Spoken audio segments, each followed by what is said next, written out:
Dear student, आज हम carpet में जो फाइबर का सिलेक्शन है उसके बारे में पढ़ेंगे कि कारपेट में कौन से फाइबर क्यों यूज किए जाते हैं और फाइबर की प्रॉपर्टीज कारपेट की प्रॉपर्टीज से रिलेटेड कैसे होती हैं और अच्छा कारपेट बनाने के लिए कैसे फाइबर यूज करने चाहिए और फाइबर में क्या प्रॉपर्टीज होनी चाहिए उसके बारे में पढ़ेंगे। सबसे पहले essential properties of fibre use in carpet, मतलब कौन कौन सी आवश्यक जो प्रॉपर्टीज हैं जो फाइबर में होनी चाहिए वो उनके बारे में पढ़ने जा रहे हैं। जो कारपेट की क्वालिटी है वो बहुत ज़्यादा डिपेंड करती है उसमें फाइबर कौन से यूज़ किए गए हैं और आइडियल जो कारपेट है उसमें जो फाइबर यूज़ किए हैं उनमें निम्नलिखित प्रॉपर्टी होनी चाहिए। सबसे पहले तो फाइबर की सफिशिएंट वाइटनेस होनी चाहिए, मतलब फाइबर डल नेचर का नहीं होना चाहिए जिससे आंखों को प्लीजेंट लगे, इजीली ड्राइवेबल होना चाहिए और इसकी जो लाइट फास्टनेस है जो डाइंग होने के बाद वो अच्छी होनी चाहिए। वाटर के बाद या डिटर्जेंट के बाद जो वॉशिंग फास्टनेस है वो भी बहुत अच्छी होनी चाहिए। एडेक्वेट स्ट्रेंथ, फाइबर में अच्छी स्ट्रेंथ होनी चाहिए, सफिशिएंट स्ट्रेंथ होनी चाहिए ताकि वो वियर एंड टियर को झेल सके। गुड एब्रेशन रेजिस्टेंस होना चाहिए ताकि अगर कारपेट के ऊपर हम नॉर्मली डेली बेसिस पे हम चलेंगे और डेली बेसिस पे उसका यूज होगा तो उसका एब्रेशन रेजिस्टेंस बहुत अच्छा होना चाहिए, मतलब घिसने के बाद फटना नहीं चाहिए। रेजिलेंस प्रॉपर्टीज अच्छी होनी चाहिए, मतलब हम एक बार कारपेट को दब जाए किसी चीज़ से तो जो उसके पायल्स हैं वो बैठ नहीं जाने चाहिए, वो फिर से रेज हो जाने चाहिए, तो रेजिलेंस प्रॉपर्टी अच्छी होनी चाहिए। और इसका इजली, क्योंकि ये जो कारपेट है वो नॉर्मली फ्लोरिंग में यूज होता है तो इसलिए इसकी स्टाइलिंग प्रॉपर्टी ये अच्छी होनी चाहिए, मतलब आसानी से डस्ट और डर्ट गंदा नहीं होना चाहिए और आसानी से साफ होने वाला होना चाहिए। और ये जो ड्राई क्लीनिंग सॉल्वेंट से इसकी जो वॉशिंग फास्टनेस है, जो कलर है वो नहीं जाना चाहिए और ड्राई क्लीनिंग सॉल्वेंट से ना ही इसका वियर एंड टियर होना चाहिए, तो उसके लिए भी अनअफेक्टेड होना चाहिए। इसमें कोशिश की जा सकती है कि इसमें फ्लेम रेजिस्टेंट हो, मतलब आग ना पकड़े, ऐसा मटेरियल होना चाहिए। दूसरी चीज़ क्या है कि इसमें सफिशिएंट हीट हैंडलिंग कैपेसिटी होनी चाहिए, मतलब थोड़ा सा वार्मथ दे अगर फ्लोरिंग में यूज किया जा रहा है और आसानी से गीला नहीं होना चाहिए और अगर गीला भी हो गया है तो इसे सूखने में ज़्यादा टाइम नहीं लगना चाहिए।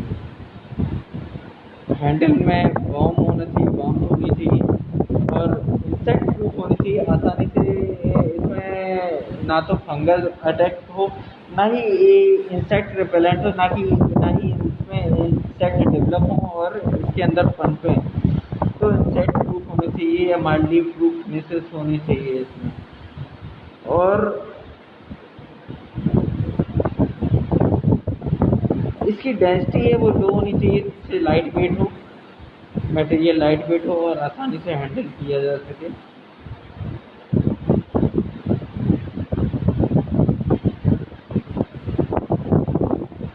और इसका जो नॉर्मली मॉइस्चर रिगेन है वो मॉडरेट होना चाहिए, ना ज़्यादा होना चाहिए ना ज़्यादा, क्योंकि ज़्यादा होगा तो ड्राइंग में भी इशू आएगा और कम होगा तो नॉर्मली स्टैटिक चार्ज बिल्डअप होने के चांसेस ज़्यादा होंगे, तो इसलिए मॉडरेट होना चाहिए, स्टैटिक चार्ज बिल्डअप नहीं होना चाहिए, नहीं तो ड्यूरिंग वॉकिंग में इशू हो सकता है। जो एटमॉस्फेरिक कंडीशंस हैं और उनका इफेक्ट मिनिमम होना चाहिए, फॉर एग्जांपल सनलाइट के एक्सपोजर में अगर कारपेट है तो उसे डिटेरिएट नहीं होना चाहिए, लाइट और कलर भी फेड नहीं होना चाहिए। तो ये सारी जो प्रॉपर्टीज़ हैं वो फाइबर के अंदर इनबिल्ट होनी चाहिए ताकि हमारा कारपेट अच्छा सर्विसेबल लाइफ दे सके। जो नॉर्मली कारपेट में फाइबर यूज़ किए जाते हैं वो वूल हैं और नॉर्मली मैनमेड फाइबर में या कह सकते हैं रीजनरेटेड फाइबर में जो फाइबर यूज़ किए जाते हैं वो nylon, polypropylene, polyester. Other fibre कौन कौन से यूज़ किए जाते हैं, पॉलीब्यूटिलीन हो गया, एक्राइलिक हो गया, विस्कोस हो गया। और कुछ अब कॉस्ट के लिए थोड़ा सा कॉस्ट इफेक्टिवनेस तथा उसके पॉलिस्टर, वूल तथा जो सिंथेटिक फाइबर है उनके ब्लेंड भी नॉर्मली कारपेट में यूज़ किए जा रहे हैं ताकि हमारी कॉस्ट इफेक्टिवनेस आए, क्योंकि वो बहुत कॉस्टली। पहला सबसे इम्पोर्टेंट मटेरियल जो ओल्डेस्ट ज़माने से चला आ रहा है कारपेट मैन्युफैक्चरिंग में, वो है वूल।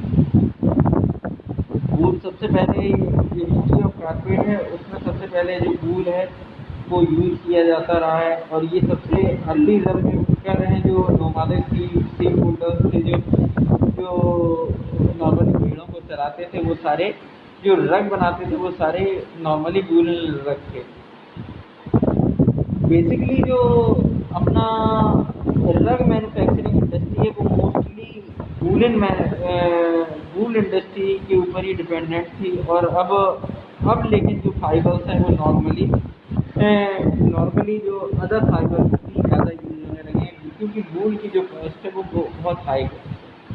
वूल अपना हमने, जैसे आप लोगों ने टेक्सटाइल फाइबर्स में पढ़ा भी होगा, सब्जेक्ट था तो उसमें पढ़ा भी होगा, जो वूल अपना है वो पॉलीएमाइड फाइबर है।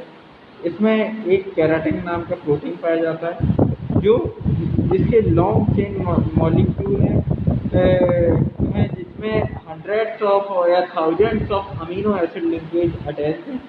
तो मतलब अमीनो एसिड का मतलब प्रोटीन लिंकेज अटैच है, जिससे केराटिन बनता है। अब जो वूल में है, जो क्रॉस लिंकिंग बहुत अच्छी होती है, वूल की जो चेन्स हैं उनमें क्रॉस लिंकिंग अच्छी होती है, और इसमें हाइड्रोजन बॉन्डिंग भी बहुत अच्छी होती है। इसके कारण वूल में जो basically elastic property due to the cross linking बहुत अच्छी हैं, और इसी के कारण इसका रेजिलेंस प्रॉपर्टी, मतलब एक बार दब जाने के बाद फिर से रिटेंशन प्रॉपर्टी बहुत अच्छी है। इसकी स्ट्रेंथ भी अच्छी आती है और ड्यूरेबिलिटी भी बहुत अच्छी है।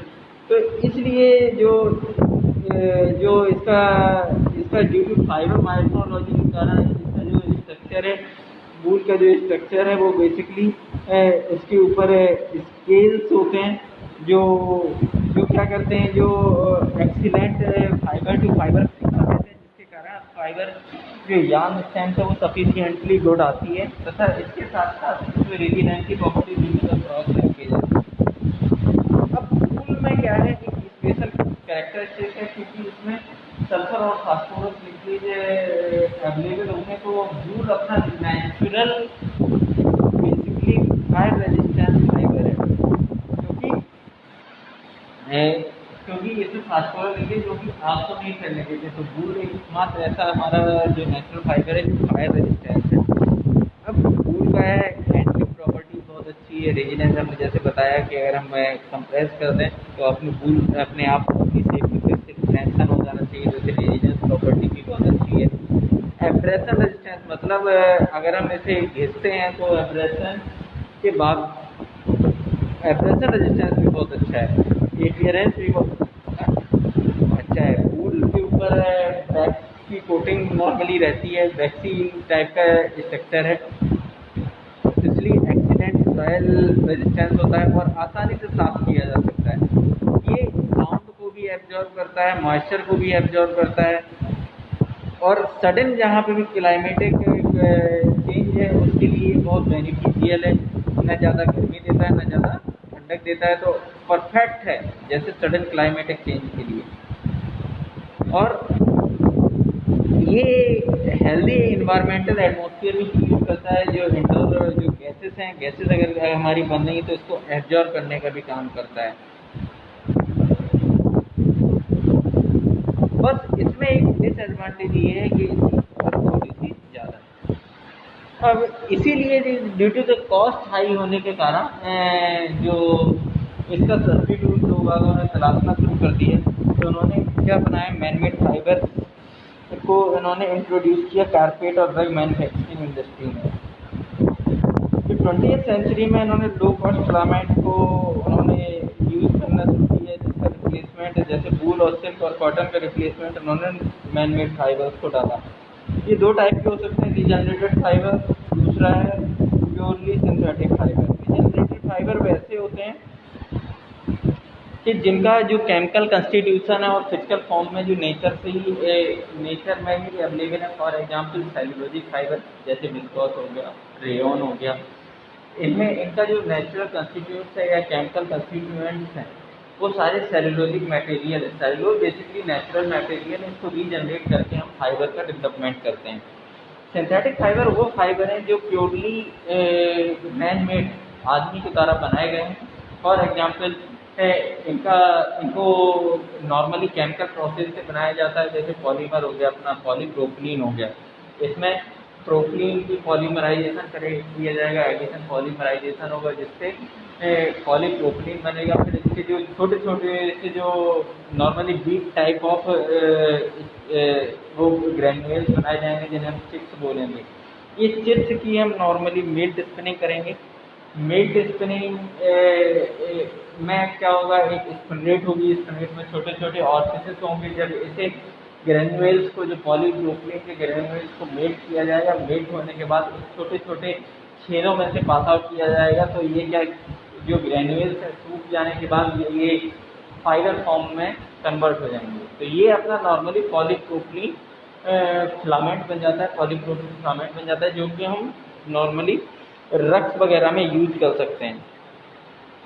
अब ये जो फिलामेंट है, जो मैनमेड फिलामेंट है, इसकी स्ट्रेंथ नॉर्मली नेचुरल फाइबर से बहुत अच्छी होती है और इलास्टिसिटी भी बहुत अच्छी होती है। तो हाई इलास्टिसिटी और स्ट्रेंथ अच्छा होने के कारण की जो फाइबर जो रक्स बनाए जा रहे हैं, उनकी ड्यूरेबिलिटी भी अच्छी होती है और साथ साथ कॉस्ट इफेक्टिवनेस है एडवांटेज। अब ये जो अपना ऑर्फिसेस से जो अपना फिलामेंट निकला, वो नॉर्मली पैकेज में बाइंड हो जाता है और इसमें थोड़ा सा आर्टिफिशियल क्रिम्प को हम ऐड कर देते हैं। क्रिम्प इसलिए ऐड किया जाता है ताकि इसमें बल्कीनेस है।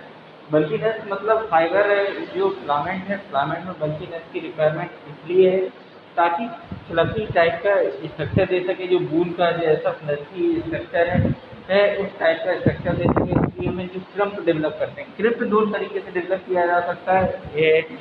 एक तो buckled continuous filament type of structure बना के, जिसे जो हमारा normally after just after the spinning process, जो मिड स्पिनिंग हमने प्रोसेस की, उसके बाद सीधी आर्टिफिशियल क्रिम्पिंग यूनिट में जाके और उसका जो क्रिम्प है वो सेट कर दिया जाता है। तो उससे क्या बनता है, बल्क कंटिन्यूस फिलामेंट बनता है। और दूसरा प्रोसेस है stuffer box process. Stuffer box process में क्या होता है,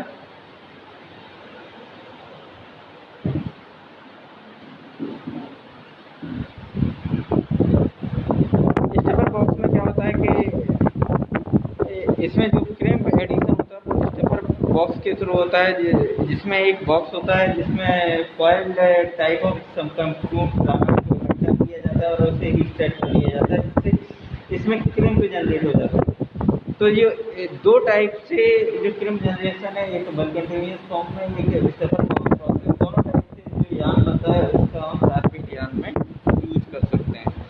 जो सिंथेटिक फाइबर है उसमें वो इंजीनियर्ड फाइबर हैं जिसमें स्पेशल क्वालिटीज होती हैं जो कि एंड प्रोडक्ट के अकॉर्डिंग वेरी करती हैं। फॉर एग्जांपल अगर हमें अच्छी खासी बल्कीनेस चाहिए तो हम नॉर्मली क्रिम्प को कम ज़्यादा रिड्यूस कर सकते हैं, तो उसी हिसाब से हमारा बल्क कम ज़्यादा हो सकता है और फ्लफी जो स्ट्रक्चर है वो यहाँ का स्ट्रक्चर उसी हिसाब से अचीव किया जा सकता है। तो ये सारी चीज़ें जो मैनमेड फाइबर में एडवांटेज क्या है, हम इनकी जो प्रॉपर्टीज हैं उन्हें अपनी रिक्वायरमेंट के हिसाब से मॉडिफाई कर सकते हैं। और सिंथेटिक फाइबर में क्या है, तो हम डिफरेंट लिनियर साइज में भी हम बना सकते हैं, डिफरेंट लिनियर साइज में भी बना सकते हैं, डिफरेंट क्रॉस सेक्शन में बना सकते हैं, डिफरेंट फिनिशेस में बना सकते हैं, डिफरेंट कलर में बना सकते हैं, ठीक है ना। तो अगर हमें डल फिनिशेस चाहिए तो नॉर्मली हमें टाइटेनियम डाइऑक्साइड हम मिक्स करके मेल्टिंग एक्सट्रूजन कर सकते हैं, जिससे क्या रहेगा, इसमें डल फिनिश आएगी। और इसको हमें इनहेरेंट फ्लेम रिटार्डेंसी देनी है तो इन्हें तो हम कर सकते हैं। तो जो मैनमेड फाइबर्स हैं उन्हें हम अपने हिसाब से मॉडिफाई करके अपने हिसाब से फिनिशिंग अचीव कर सकते हैं, जो कि हमारी रिक्वायरमेंट है उसके हिसाब से हम फिनिशिंग अचीव की जा सकती है। सबसे मोस्ट वाइडली यूज जो वुलन का रिप्लेसमेंट है, जो फाइबर है जो कारपेट में यूज किया जाता है, वो नायलॉन है। नायलॉन बेसिकली ये भी एक पॉलीएमाइड फाइबर है, जैसे वुड पॉलीएमाइड फाइबर है, ऐसे नायलॉन भी पॉलीएमाइड फाइबर है नॉर्मली। और ये जो डॉक्टर बैलेस जो टूथब्रश के थे उन्होंने 1927 से 38 के बीच में इसका डेवलपमेंट किया। अब जो नायलॉन है, नायलॉन में जो है लॉन्ग चेन मॉलिक्यूल आपस में ज्वाइन होकर एमाइड लिंकेज बनाते हैं।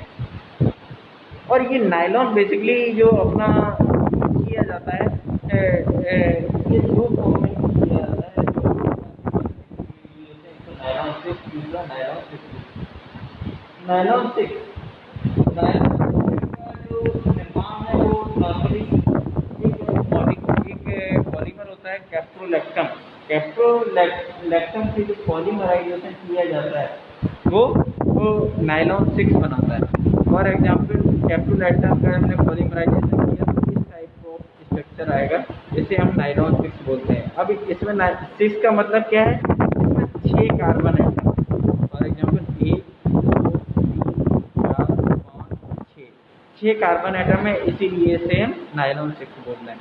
अब नायलॉन 6 कैसे बनेगा, ये बेसिकली कंडेंसेशन पॉलीमराइजेशन है। मतलब कंडेंसेशन का मतलब है जो नायलॉन 6 भी कंडेंसेशन पॉलीमराइजेशन था, जो का कंडेंसेशन पॉलीमराइजेशन था। इस कंडेंसेशन पॉलीमराइजेशन में क्या होगा, एक एसिड है, दूसरा एक एमाइड है, एमीन है, सॉरी एमीन है।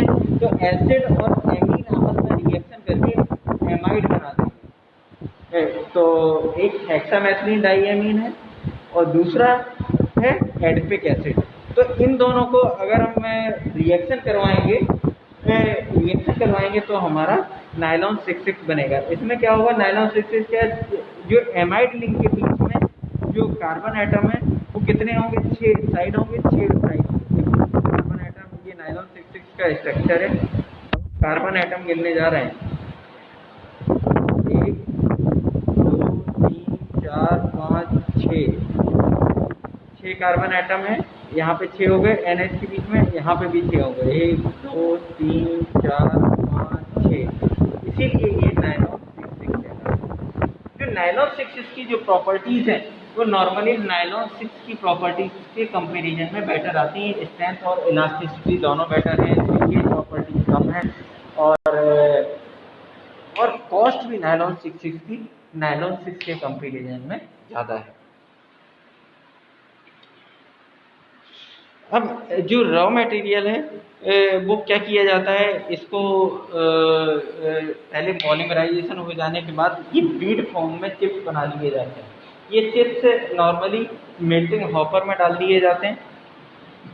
फिर इसके बाद इन्हें मेल्टिंग हॉपर क्या करता है, इन्हें मेल्ट करता है और साथ साथ होमोजेनाइज करता है, मतलब एक साथ मिक्स कर देता है।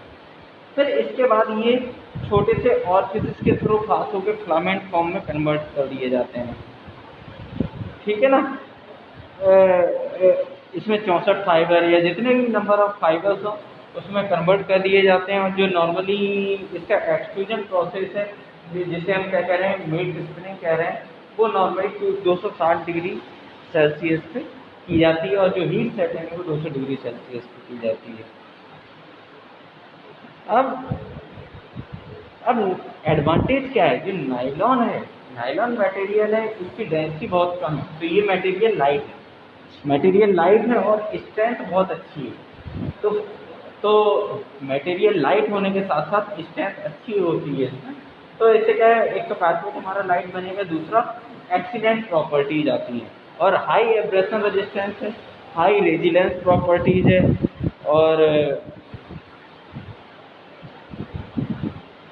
इसके अलावा ये मॉइस्चर को भी एब्जॉर्ब करता है, तो इसमें कहीं पे भी स्टैटिक चार्ज डेवलप होने की चांसेस नहीं होते हैं। और इसके अलावा इसमें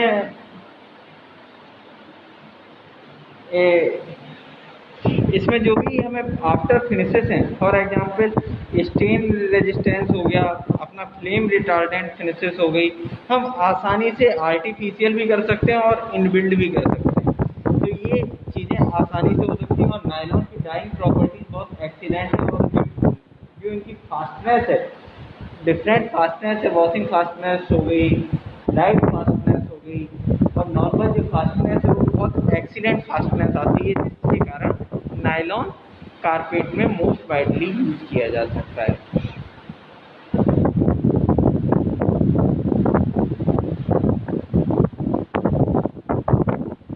अब इसमें क्या है,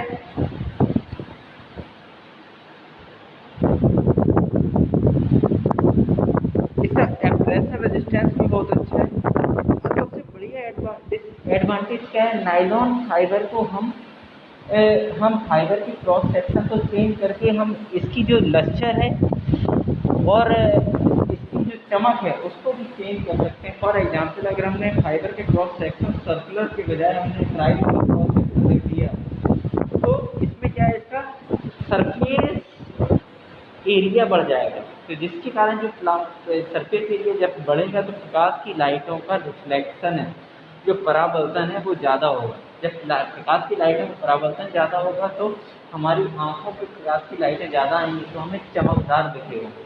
तो मैनमेड फाइबर में सबसे बढ़िया ये एडवांटेज क्या है, हम इसकी क्रॉस सेक्शन को चेंज करके हम अपने हिसाब से मॉडिफाइड प्रॉपर्टीज को हम अचीव कर सकते हैं। और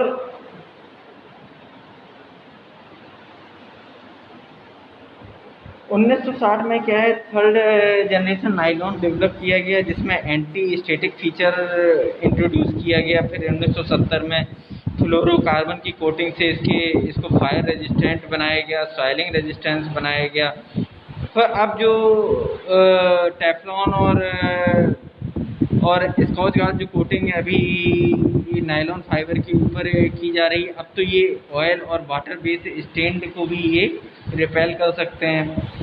और अपना इसमें जो अभी जो मॉडर्न टाइप के जो नायलॉन्स आ रहे हैं, नायलॉन मटेरियल आ रहे हैं या कारपेट आ रहे हैं, तो उसमें ये सारी सॉइल रेजिस्टेंट, ऑयल रेजिस्टेंट सारी फिनिशेस अप्लाई होकर आ रहे हैं। मोस्ट वाइडली यूज्ड है नायलॉन को कॉमर्शियल कारपेट में। करेंटली ये 60% जो कॉमर्शियल कारपेट मटेरियल है, 60% मटेरियल वो नायलॉन से मेड है।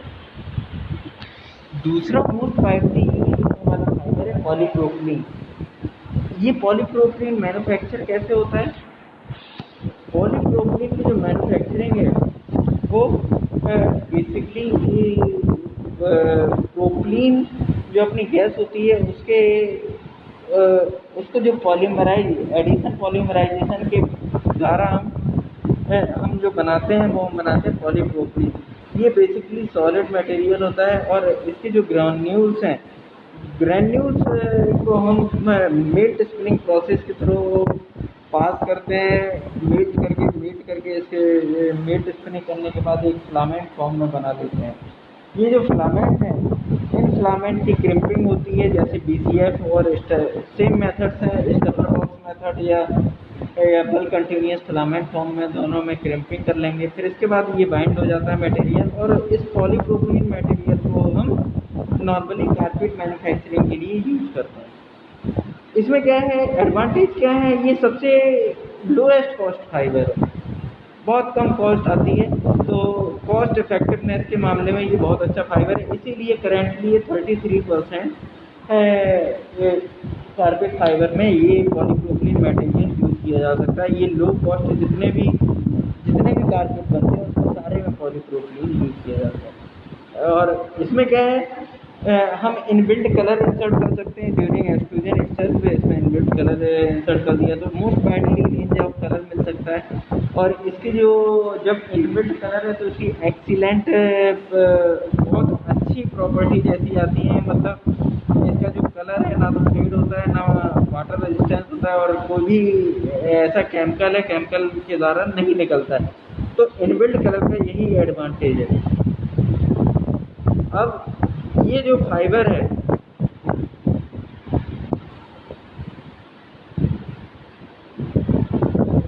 ये फाइबर में बहुत अच्छी प्रॉपर्टी जो होती है,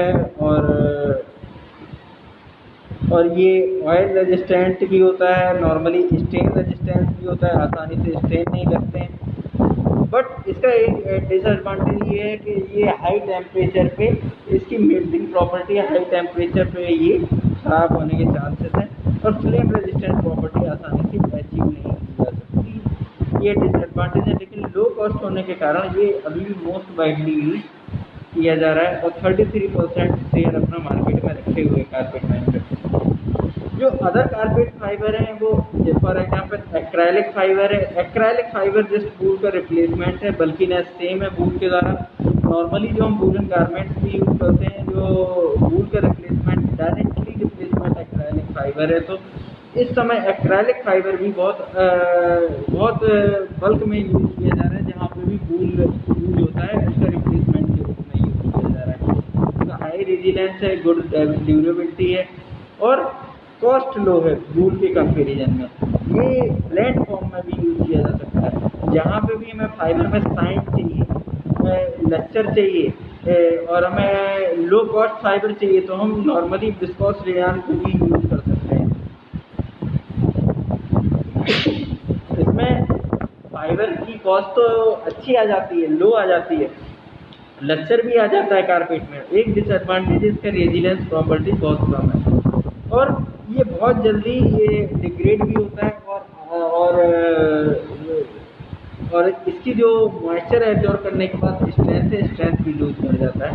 इसलिए ये कुछ एडवांटेज है, तो विस्कोस यार्न के भी कारपेट बनाए जाते हैं। नेक्स्ट इम्पोर्टेंट फाइबर है पॉलिस्टर फाइबर। करेंटली नायलॉन भी बहुत महंगा फाइबर है, में तो लो कॉस्ट है, जो 70% और यूज किया जा रहा है।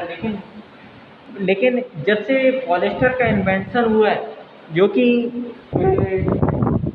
Condensation polymerisation of ethylene glycol और नॉर्मली टेरिथैलिक एसिड का है, जब से इसका इन्वेंशन हुआ है, तब से नायलॉन का थोड़ा थोड़ा रिप्लेसमेंट पॉलिस्टर में हो रहा है, क्योंकि इसकी स्ट्रेंथ प्रॉपर्टी जैसे लाइक ऑफ नायलॉन ही है। बस थोड़ा सा रेजिलेंस जो है और एब्रेशन रेजिस्टेंस है थोड़ा सा डाउन है नायलॉन के कंपैरिजन में, बट और अदर प्रॉपर्टीज सब नायलॉन के इक्विवेलेंट हैं। इसलिए और इसे हम हाईली आसानी से डाई भी कर सकते हैं, और फास्टनेस प्रॉपर्टीज भी बहुत अच्छी हैं। तो ये कंपेरेटिव टू नायलॉन है, बट कुछ प्रॉपर्टी थोड़ी इंफीरियर है नायलॉन से कंपेरिजन, लेकिन फिर भी कॉस्ट इफेक्टिवनेस के कारण ये नायलॉन का अच्छा रिप्लेसमेंट माना जा रहा है। तो इस समय पॉलिस्टर फाइबर भी बहुत अच्छे से कारपेट में यूज किया जा रहा है। अब हम बात करते हैं करेंट सिनारियो में, जहाँ पे वूल की रिक्वायरमेंट है। जो भी हाई लग्जरी कारपेट्स बनाए जा रहे हैं वो वूलन कारपेट ही हैं। तो अब उनकी भी कॉस्ट इफेक्टिवनेस को अगर हमें रखना है, तो वूल के साथ साथ नॉर्मली सिंथेटिक फाइबर या मैनमेड फाइबर के जो ब्लेंड्स हैं वो यूज करके उसकी जो कॉस्ट इफेक्टिवनेस ली जाती है। फॉर एग्जांपल, हमें नॉर्मली अपने बजट में कारपेट बनाना है, हाई कॉस्ट देखनी है, तो वूल हमने हो सकता है 70% यूज़ कर लिया, 30% हमने पॉलिस्टर उसमें मिक्स कर लिया, 30% हमने एक्राइलिक मिक्स करके हमने कारपेट बना लिया। तो कॉस्ट इफेक्टिवनेस लाने के लिए वूल और उसके ब्लेंड के साथ साथ भी कारपेट यार्न बनाया जा रहा है, और कारपेट बनाया जा रहा है। Thank you so much. ये कारपेट के जो फाइबर्स हैं वो हमने आज डिस्कस किए। अब नेक्स्ट यूनिट हम आगे डिस्कस करेंगे। आपको कोई भी डाउट है तो आप मुझे मेल भी कर सकते हैं mohit@gmail.com पे, या इसी पे वीडियो के नीचे हमें क्वेश्चन ड्रॉप आउट कर सकते हैं। I will reply. Thank you so much.